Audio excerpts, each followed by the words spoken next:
Let's get stuck into the actual content. We're going to start off with IA1, which is the analytical essay plus criticism. So this is an extract from the QCEE Literature Senior Syllabus for this task, and it says this.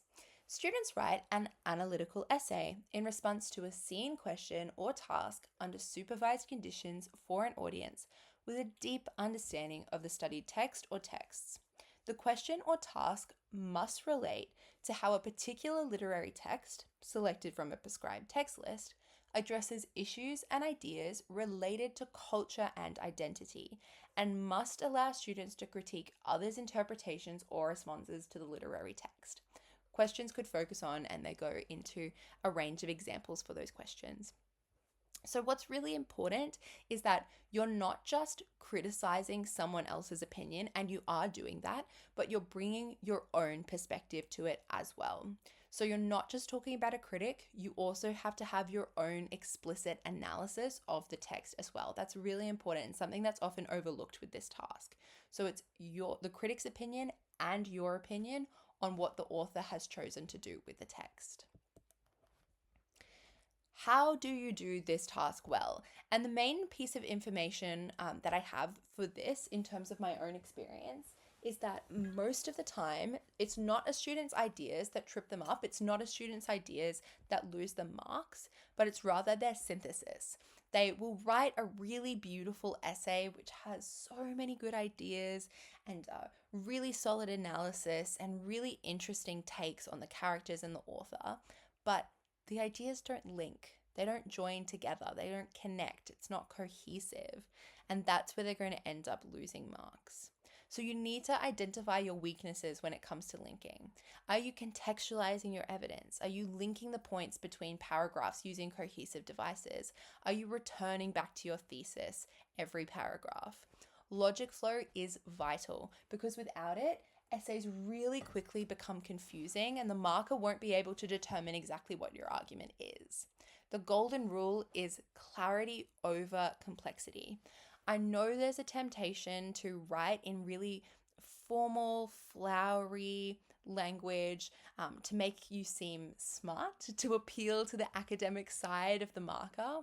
But in reality, what is more important is that the marker understands what your thesis and what your argument is. Because without that, your essay isn't much at all. The number one thing when reading academic criticism, and academic criticism is certainly intimidating. It's typically quite long, using a lot of language that doesn't make a lot of sense, and often it is written for people in tertiary education, not secondary education. So there's a few rules and tips to help you as you're doing this. And the number one thing is to take your time. There's no rush. This is a seen question. You will have time to absorb the academic criticism. They're not meant to be read like BuzzFeed articles, as perhaps enjoyable as that might be. So really slow down.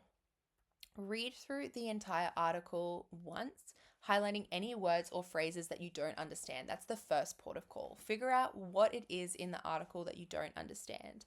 And then don't be afraid to go to Google, go to your peers, go to your teacher, so that you can unpack that and understand exactly what those different phrases or ideas or concepts might mean.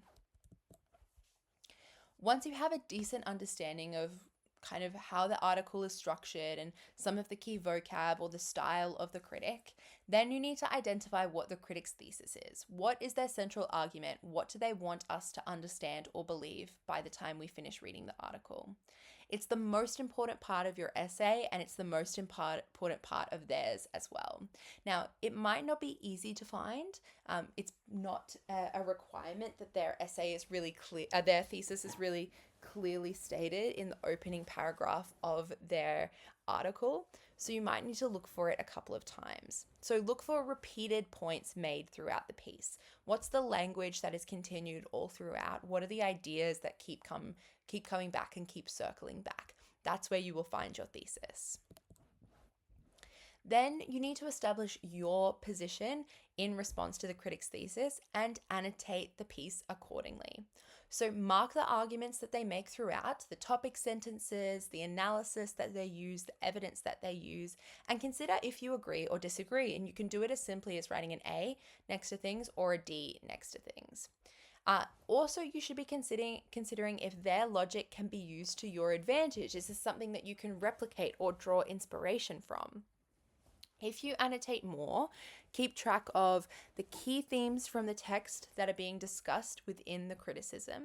And does the critic take a stance with or against the author? Do they agree with the author's takes? Do they think that the author is correct in saying this? And does the critic's opinion align with your own? If you answer those questions, writing a thesis based on a critic's opinion will become so much easier. Really, really important.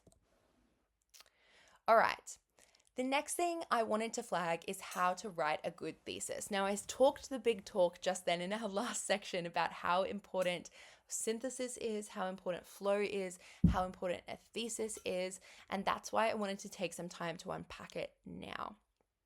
So the thesis is the thread of your argument that is woven throughout the entire course of your essay, and it indicates to the marker that you are building on an argument consistently throughout, and it'll bring the marker back to the heart of the argument, plus ensuring that the essay flows well. So the thesis is doing a whole range of different jobs. It really is a catch-all throughout the essay.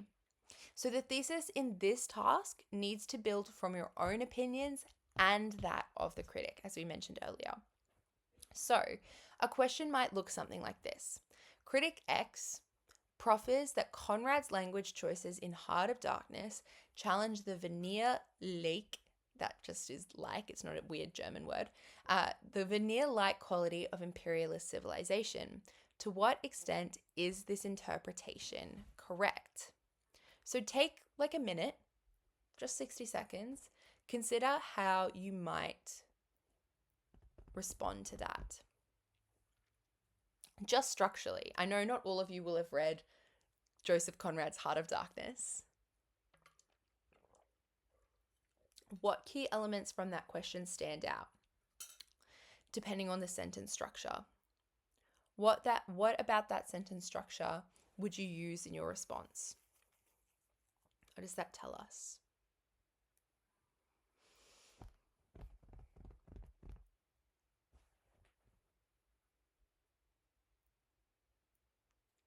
Ten more seconds.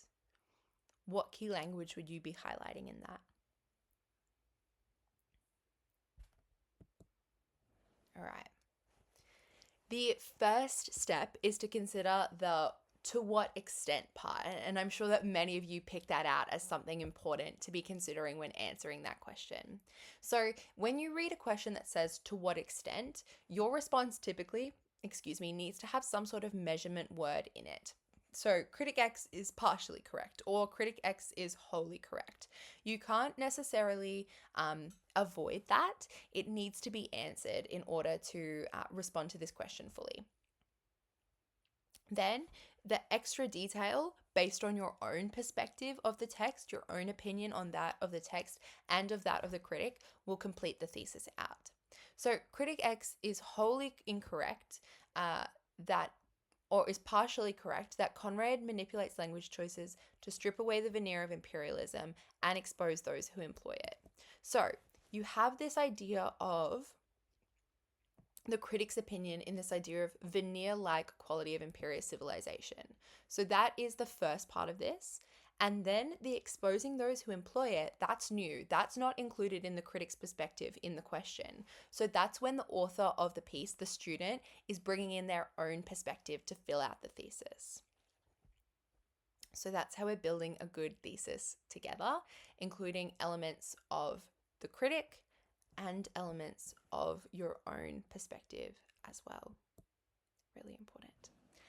A big problem that lots of students run into is they forget to talk about audience positioning, and the syllabus really will not rest in reminding you that it is such a vital part of the task. So they talk about cultural assumptions, attitudes, values, and beliefs, and that little screenshot there is an extract from the syllabus itself explaining what each of those different elements are. So assumptions refers to preconceived ideas, Attitudes is accepted opinions, values and moral principles, and beliefs are accepted faith systems. So they're similar, but they are all different. And all of these different elements define how an audience reacts to a text.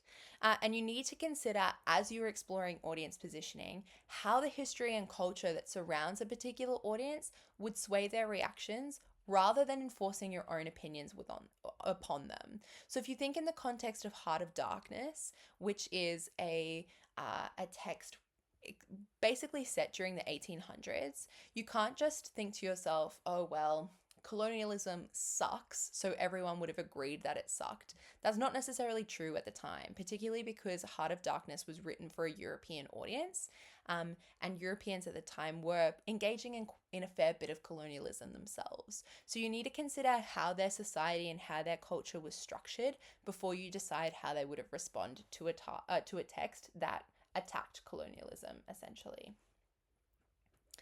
The next thing that I wanted to introduce you to within the analytical space is something that I call the microflow. And the microflow is essentially a formula that you can use to ensure you're employing all the different elements within a body paragraph. So every time you introduce a new piece of evidence, this is a formula that you can use to ensure it is stepped out logically, that's ticking all of the boxes requested of you in the criteria. So the first step is what, and what refers to the evidence that you're going to be having. And it's really important that that evidence is contextualized within the context of the plot of the story. So you're not just relying on page numbers or scene numbers or act numbers or something like that. You're contextualizing it within the plot. Then, so what? This is your analysis. You're unpacking that evidence. You're naming and shaming specific aesthetic features or stylistic devices that the author is employing. And then, so how? How does this analysis, how is what we have uncovered positioning audiences to think, feel, or react? And so now, how does this link back to my thesis? How am I demonstrating that I am proving my argument throughout the piece? So that should be used every time you introduce a new piece of evidence. So within a body paragraph, it could be used 2 or 3 times depending on how much evidence you include in that paragraph.